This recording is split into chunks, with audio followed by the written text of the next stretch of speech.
Once again, this is High Praise Christian Church, Men of Standards, Mentor and Leadership Training. I'm your host, Dr. Richard Forbes. Today, we're going to talk about men and depression. Depression is something that most men do not want to talk about. They rather keep it to themselves because we came up in an era, especially my era, that being depressed made you soft, made you weak. Also, it made you, as we say, less than a man. It makes you very vulnerable, as most people will describe it.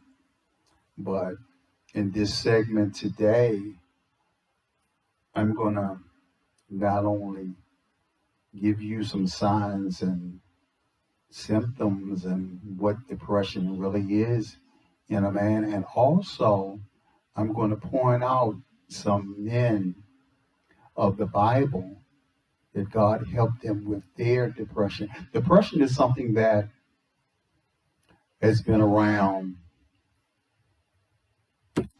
for ages, so to speak. It is nothing new. It's been swept under the rug so much that people don't really talk about it the way they should. But depression makes you do a lot of things that you normally would not do. One time people thought that depression was a sign of sin or moral weakness. Now, sin can cause depression. It can cause depression. But that's something that, I'm going to go into further. It's hard for a man to really say that he's struggling with depression. And I'm going to point out a lot of things. So get ready. Because a lot of things, even in my research on this, I did not even know. Some of the signs and symptoms I see in people almost every day, but never realized until I really got in deep into it that even some of those are in some of my closest friends. And one thing about, and I tell, my clients, yes, I went to school, for all this, for psychology.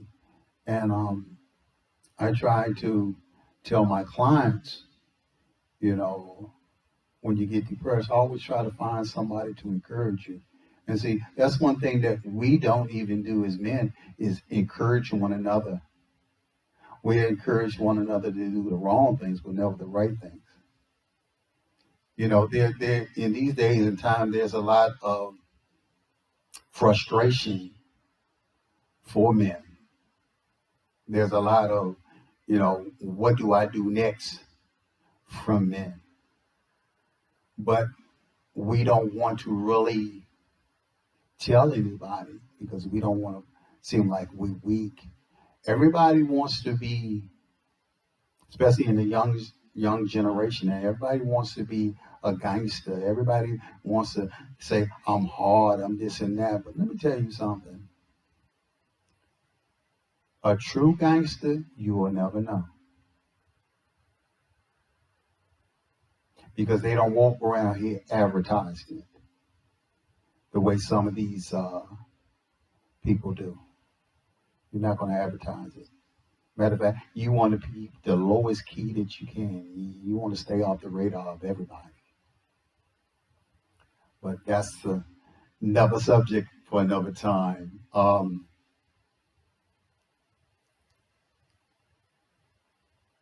Let me give you, let me help you to understand some of the things about men and depression. It's a serious, first of all, it's a serious medical condition that is largely ignored by, by people. Excuse me. I'm going to ask you a question. Do you feel irritated, isolated, or withdrawn?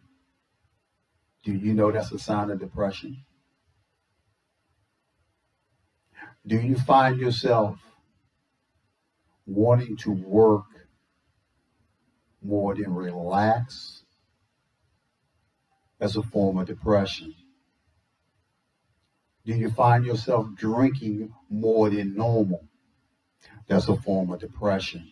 Some people even would say, well, I'm an alcoholic, I do that. No, alcoholics even know when to stop. But this is an ongoing, you have increased your drinking. So you may say, well, I'm an alcoholic, I'm going to drink like this anyway. No, it's an increase.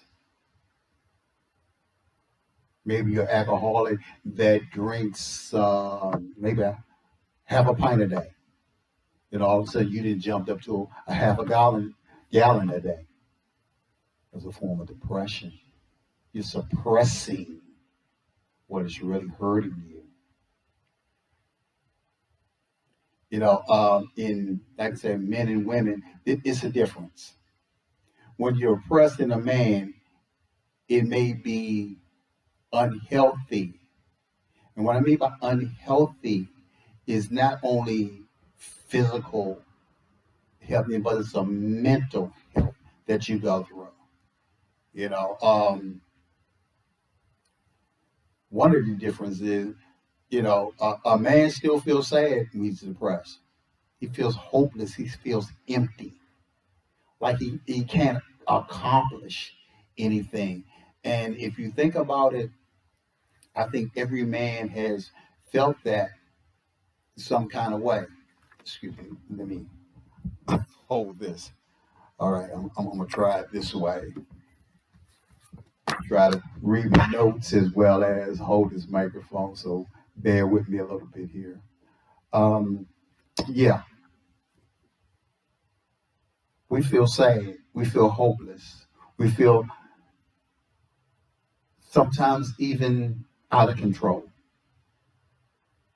We feel this way because we don't know what's happening. Some scientists even say, well, it's a mental thing that, some of this hormone is not working correctly and this and that and so forth. No, it's just what we go through. The frustration that a man feels each and every day does not compare to anything on this planet. And it's not addressed because we don't talk about it. We talk about everything else. I have to applaud some of y'all women out there, because when y'all get depressed, we gonna know it. You're gonna see the outward signs of it. But in us men, we try to suppress it. We suppress it to the fact that we deny it. It's like the scripture says, a man's ways seem right to him, then comes destruction. And that's, gentlemen, where we are. We think our ways are so right, and we end up destroying things, destroying ourselves, to the point that we don't know how to recover. We let society tell us who we are.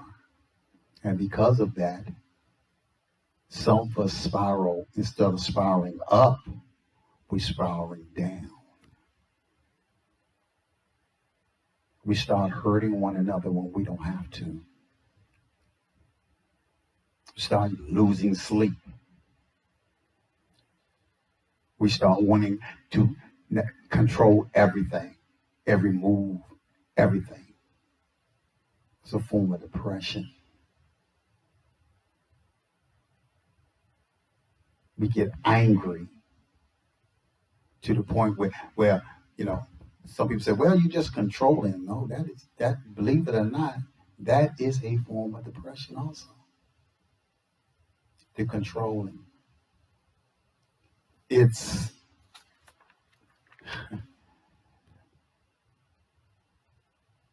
I have to sometimes wonder how people get through some of the things they get through. And I'm saying that because some people come to me and they ask me, how do you do it? How do I handle this?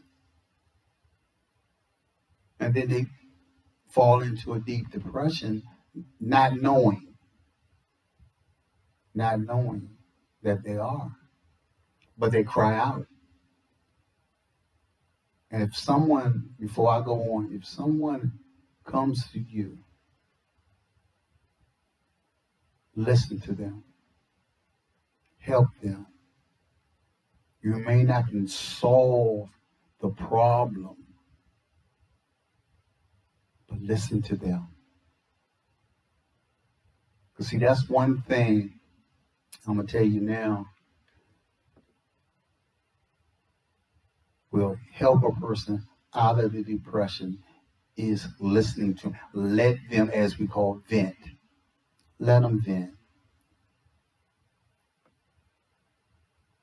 Let them talk.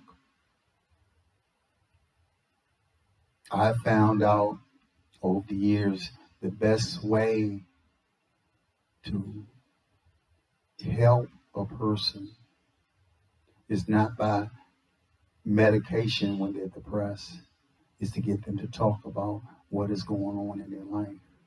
They got them there. And the majority of the people that I have talked to about it felt better after they got it off their chest. They felt better talking about their problem.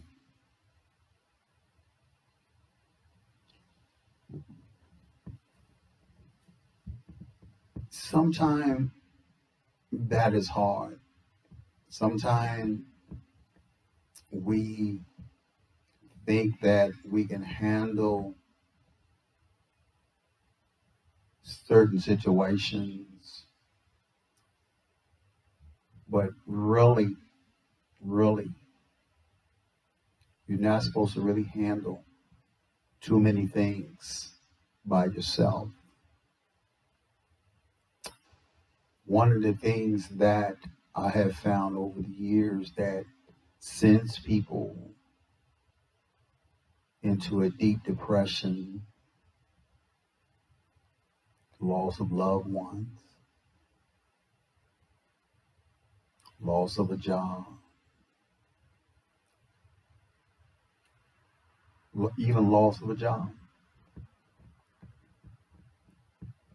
frustration, bills, stress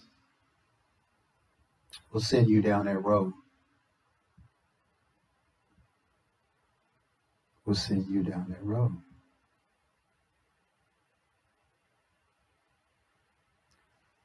One thing I tell people is you listen to a voice of experience, because I've been stressed, I've been depressed, so I know what it is. And I've found, I also try to tell people that always try to find somebody to talk to that's been close to where you are. They may not have walked in your shoes, but they came close to where you are. I can talk to you more deeply about depression because I've been there. I can talk to you about losing a loved one because I've been there.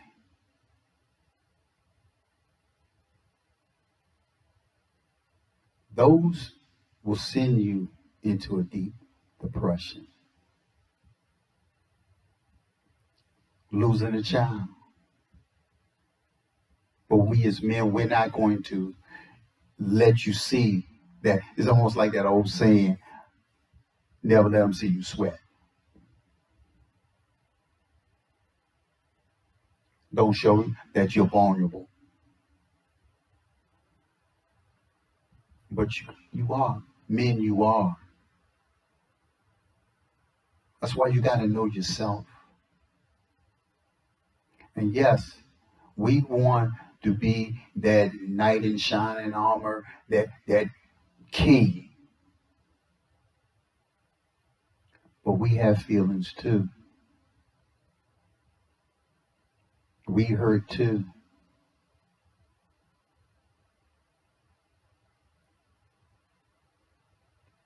We have to stop thinking that we're supermen. Everybody out here has feelings. The good, the bad, the ugly, whatever. You have feelings. You may not want to tell everybody your feelings, but you have them.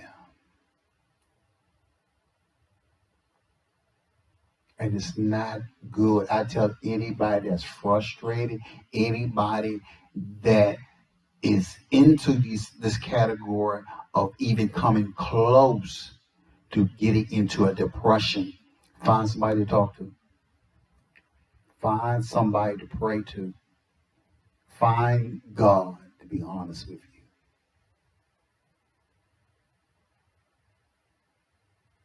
I know I had somebody tell me when depression hit, and it's going to hit. Like I said, some of the symptoms you wouldn't even believe are symptoms of depression. They had to pray their way through it because they really did not trust anybody to really tell them what had got them there. So they started talking to God.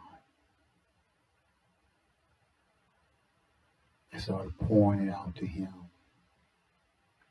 He already know how you got there. He just wants you to open up your mouth and tell it. Tell it to Him. Ask Him to relieve this, to get this off of you.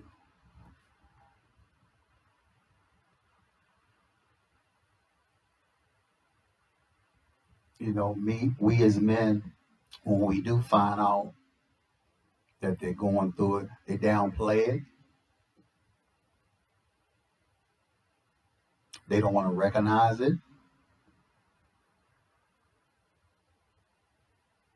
But all of this results into a mental health issue also.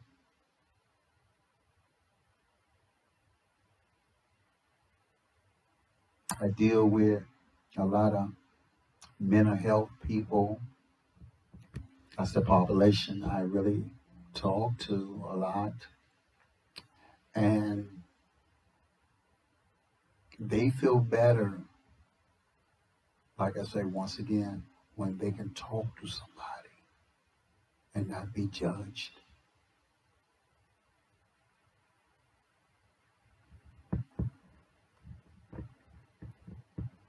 During this pandemic, a lot of people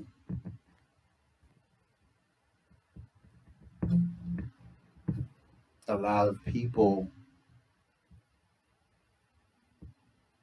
were stuck in the house. A lot of people lost their jobs. A lot of people couldn't pay their bills. So basically, everybody went into a form of depression. That's another thing about depression nobody knew. It's also a form of helplessness. You don't know what to do.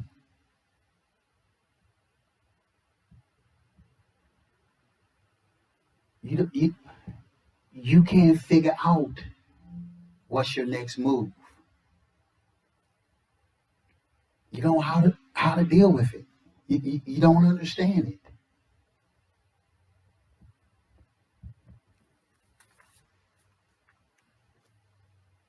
A lot of doctors will say to you, get yourself some goals, set yourself some activities to do. But when you do this and say this, you're on the outside looking in. And I'm saying it like that not to throw anybody off. It's kind of hard because I'm talking to you now from a person that has been down that road of depression. It is so easy for somebody to tell you point blank, oh, just go ahead and find something else to do, get your mind, that's, believe it or not, becoming a workaholic is a form of depression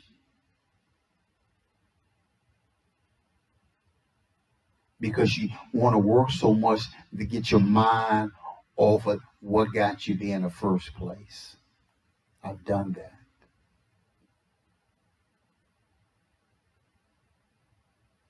I've worked so hard one day that, hey, it's 24 hours in a day. I think I must have worked about 20 of them. And I wasn't in the military. But that was just to keep me going. Because I know if I sat down, I started thinking about my problems again. And then all of a sudden, I got into, I don't want to do anything anymore. So I kept myself going, kept myself active, not taking my mind off of what was really bothering me. And I know most people say, well, you got a doctorate degree, you deal with mental health, disabled people all day. How did you get like that?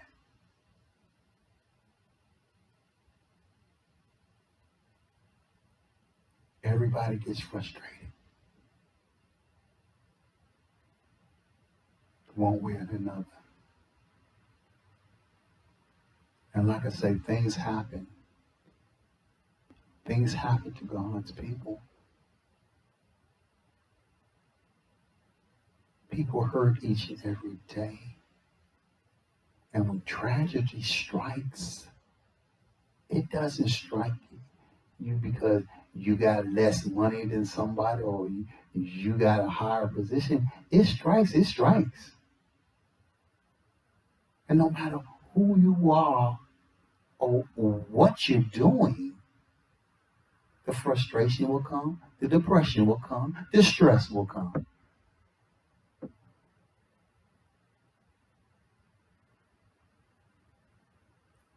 There's different levels of stress. And each and every one of them leads to a form of depression. You can't avoid stress, but you can avoid depression. Always remember that. You can get away from depression.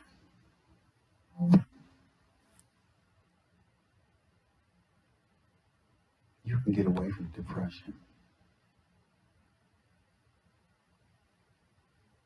You may not get away from stress all the time, but you can get away from depression. And the way you get away from depression is trying to minimize stress as much as possible.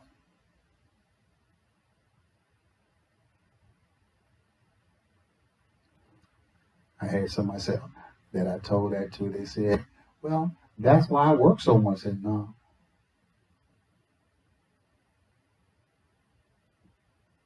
Whatever made you that stress, deal with that situation and get it out the way. Even if you don't have the answer to it, God has the answer for it.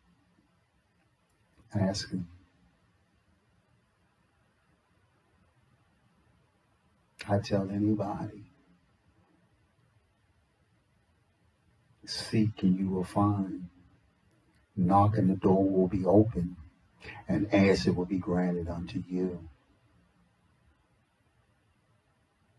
That's in Matthew. That's what got me out of mind. That verse right there got me out of mind. And that's what I tell people. That right there strengthened me, because I know the Father didn't create me to suffer. He didn't create me to hurt. He didn't. You created me to prosper, to have joy, to have peace.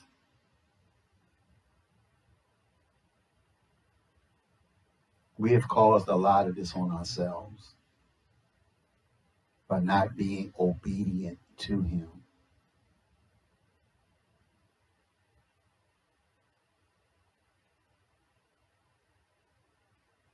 That's why I say what I say.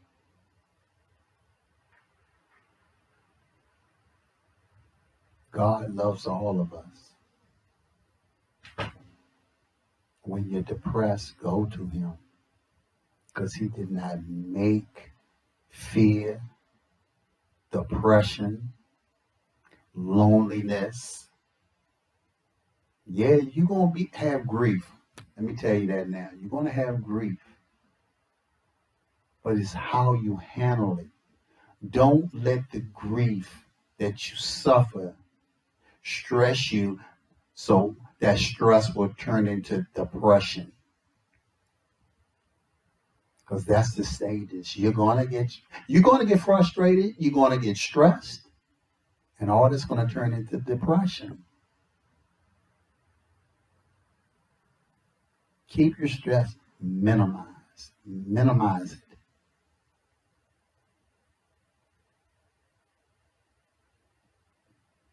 The drinking ain't gonna help you. Becoming a workaholic ain't gonna help you. God is the only thing that can help you. God is the only thing that can relieve it.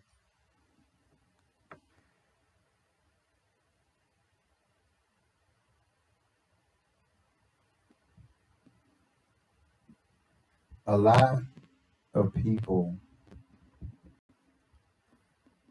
didn't know that there was 7 famous people in the Bible that were depressed.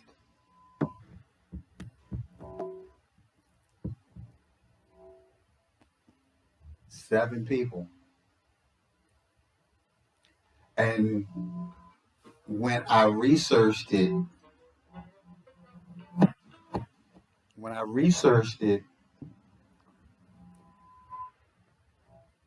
it shocked me.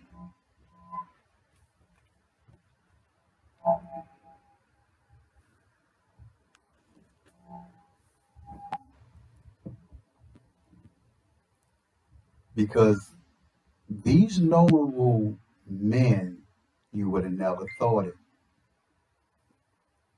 These notable men, when I read it, it shocked me. I'm going to give you the 7 men that battle depression in the Bible. The first one was David.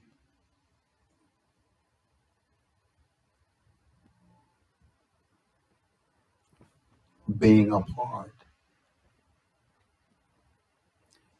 He wrote in just about the majority of his Psalms about loneliness,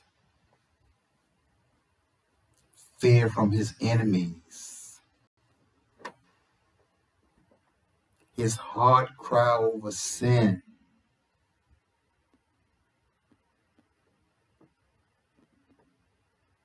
and his grief, the loss of his sons. In 2 Solomon 12:15 talked about the grief of his sons.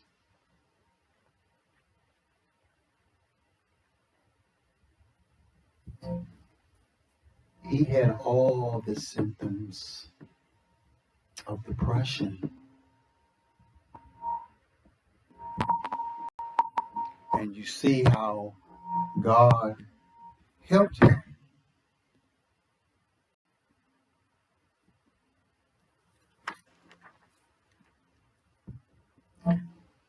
Elijah. Can you believe it? Elijah. He was worried and afraid. Worried and afraid. But when you read it in 1 Kings, the first time I read it, it didn't seem like that.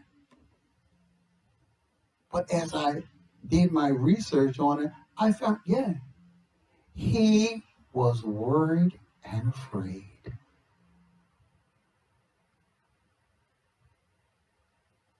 Can you imagine that? These 2 men, I would say, were the apple of God's eye, and look, they faced depression.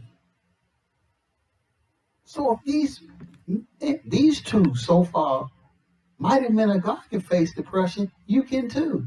And look how God has touched their lives and brought them up.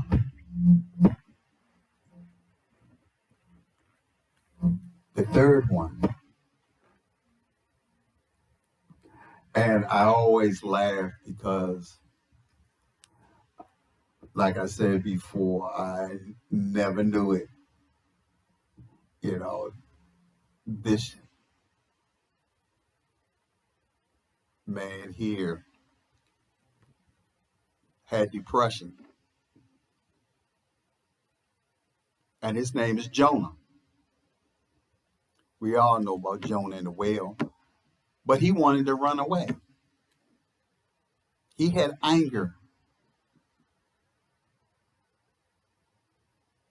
because he didn't want to do what God said. So he left. And even asked God to take his life because he didn't want to go. Got depressed and asked the Father to take his life. In Jonah 4:3. Wow. Now that was some heavy depression if you think about it, to ask God to take your life because you did not want to preach his word to people you thought was not worthy. So you sent yourself into a depression because of your disobedience. And once again, our Father's good. He said, you know the story. What did he do? He ended up right there. I asked a young man I was talking to one time, and he was going through something. And something out of the clear blue sky just told me, did God tell you to do something and you didn't do it? And he just looked at me and said, what? I said, did God tell you something to do and you didn't do it?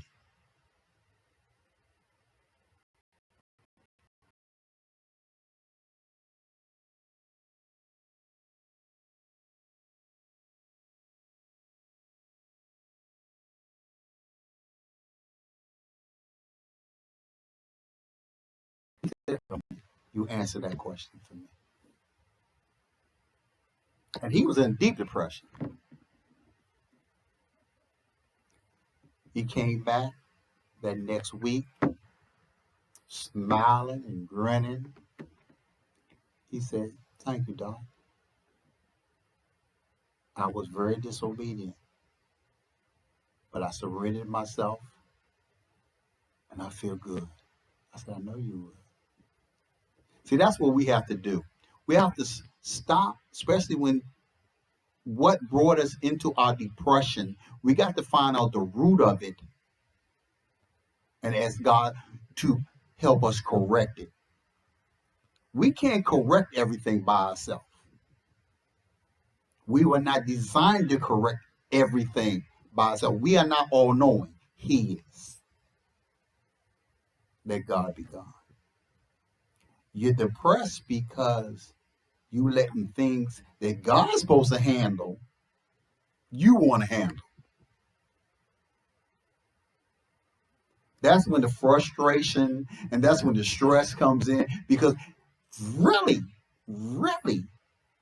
if you give it to God and let him keep it, it's going to work itself out. Even the grief over a son, daughter, loved one.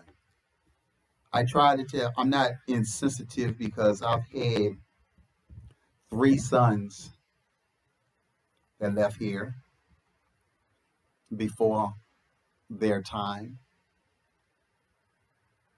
And I know what I went through. I know the depression. That's why I can sit here and talk to any man or anybody, period, about depression. I'm gonna break something down to you, and then I'm gonna move on to the other 4. I was a young man, 19 years old, had a baby boy. My baby boy lived 3 days. You talk about a depression. First time I ever in my life was depressed. Excuse me.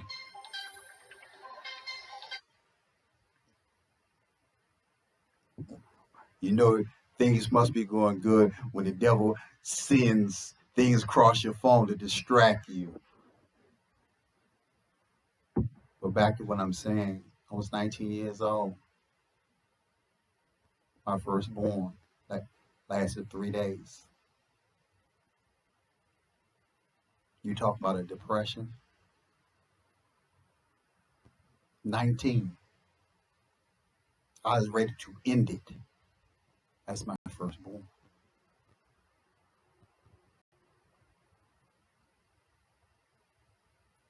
Then after that,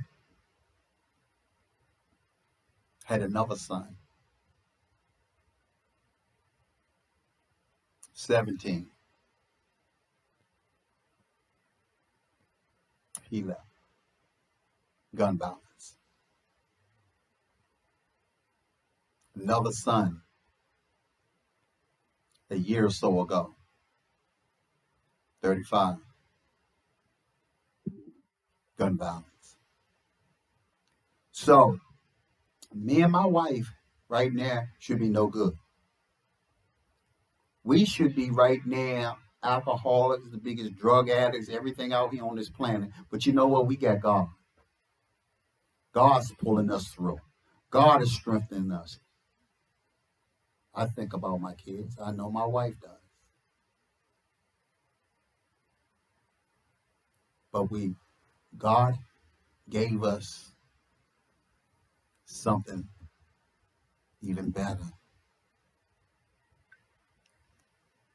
He gave us the ability to help somebody else through it,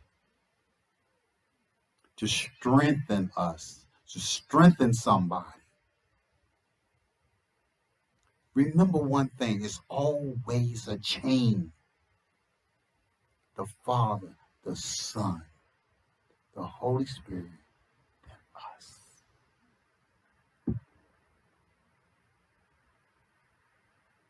He'll tap into all that because he loves us so much. He doesn't want us sad. He doesn't want us hurt. But it rains on the just like it does for the unjust. And things do happen. And like my wife said one day, that our children are supposed to be here with us for a little while because they really are not ours, they're his. He used us to make them. But once they get grown, once they come to the realization that they're God's property, they're not ours anymore. Just like, if you think about it, me and my wife, we're married, but I don't own her, and she doesn't own me. But God owns both of us. And that's what you really have to think about in all these situations that are stressing you out, that are tearing you apart. You got to give it to the Father. You got to give it to him. He's going to straighten it out. But when you give it to him, don't take it back. Let him keep it. Let him keep it. I guarantee you it's going to work out. It's working out for me and my family. It's working out. Because we let go and let God. And that's what we have to do. We got to let go and let God. Of course, you know,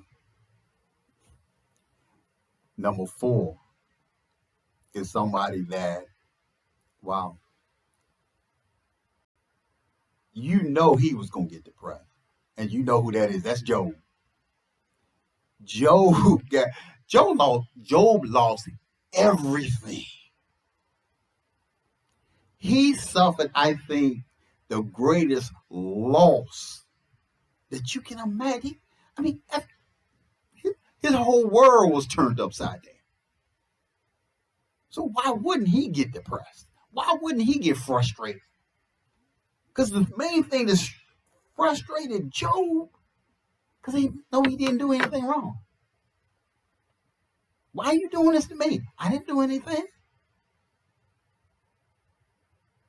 All these people out here have sinned against you, Lord, but you're making me suffer. I know. Can you imagine? Those things went through Job's mind, but what Job do? Yeah, he got depressed, but he never one time lost faith in the Father.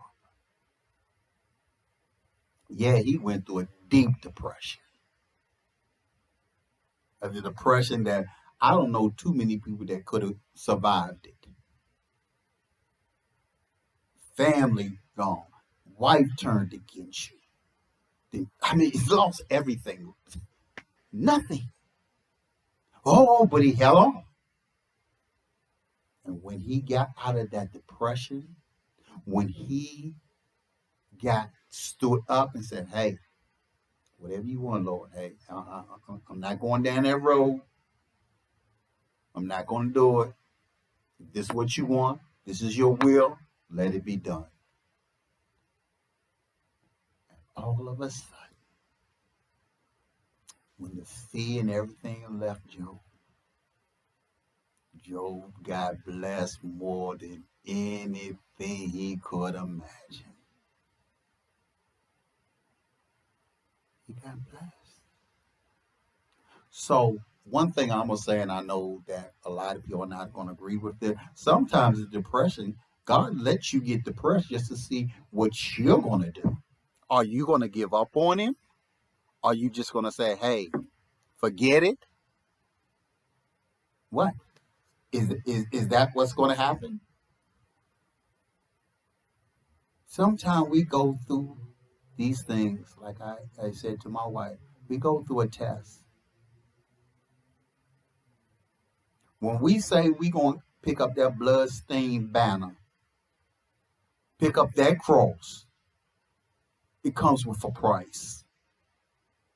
And one of those things that you might have to go through is depression. Because in this day and age, everything's got to be so like this, quick. It's not going to be like that. Just like that, depression is a process.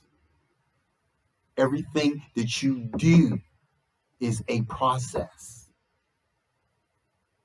Just like I said, you get frustrated. From the frustration comes the stress. From the stress comes depression. The frustration is going to come. If you minimize your stress, you won't get depressed. Yeah, it's hard.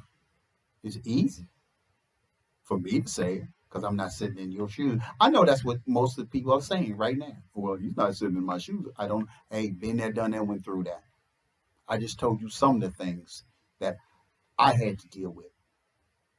And I could tell you more. I could tell you about pain going through a person's body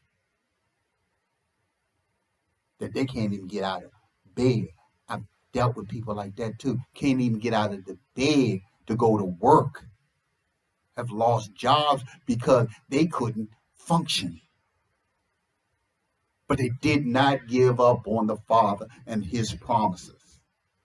So that's why I'm telling you, don't give up. Let go and let God. Moses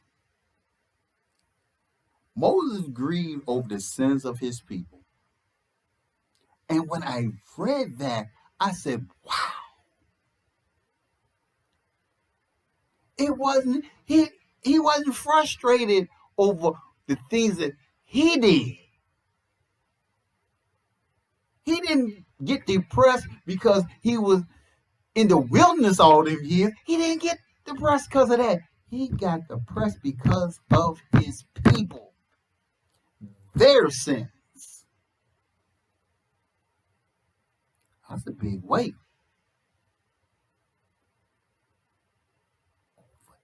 Somebody else's.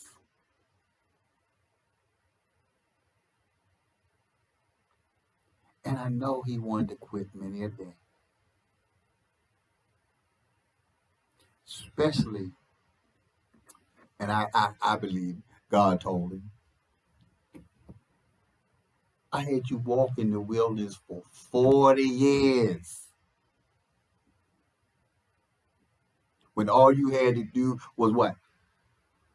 7 days or something like that? And you were there.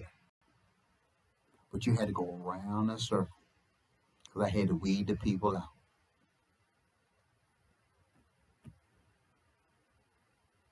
And that's a weight.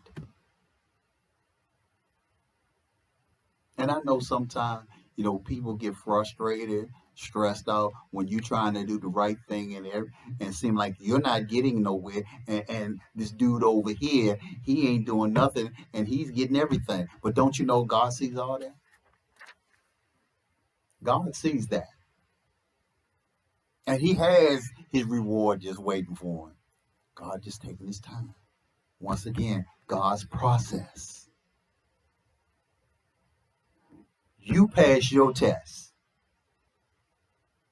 so you can have everlasting life in a place that's made out of gold. Because he made his bed. Now he got to go lie in it. That bed of fire. Unless he repents, that's where he will be eternally. He won't be up there where the air probably smelling all good and you walking on that gold, looking good, smelling good. Yeah. Happy with a smile on your face because you're not going through no more pain. You have no more fears because you endured the race. You endured it. Jeremiah, he wrestled with loneliness, feeling of being defeated. Can you imagine that? In Jeremiah 20:18, I'm giving you the scriptures so you can read this stuff because I'm not going to go into length and read everything for you. But read it. When I did my research, I was amazed because I always thought, even though, I've read the Bible several times, I never honestly thought that men of God got depressed to this level. I never thought it. That's why I always tell people, read the Bible more than once. Because you're not going to get the same meaning each and every time. Each and every time, something else is going to stick out. I was amazed. I was amazed.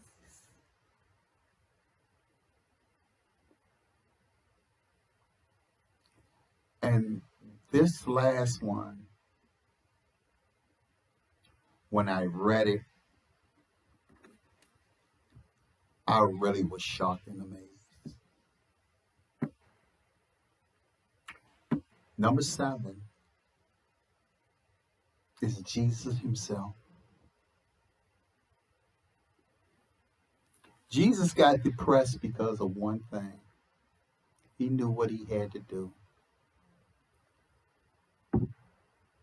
He knew that he had to lay down his life so we could live. He got depressed because he knew that all of us was not going to be saved. He knew a lot of us was going to deny him to the point that they was going to burn. So because of that, he got depressed. Because he wanted to save everyone. Every soul on this planet, he wanted to save.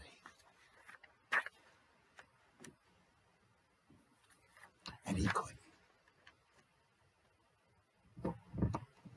And that's, I think, what gets a lot of us men this day is that our ways feel right to us, that God can't help us, but you're wrong. You're going through the depression because God wants to get your attention for one thing. He wants your attention.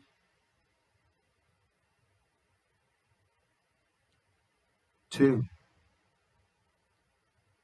he wants to elevate you to a level where you have to knock some of that other stuff off of you. And the only way he probably can get your attention, he has to get you in that frustrating mode, that stressful mode, and lead you into depression. Because sometimes the depression is just to lay you down and slow you down so he can talk to you. Because just like I said before, one of the forms of depression in a lot of us is that we turn into workaholics. And I identify with that because, hey, I used to do that a lot.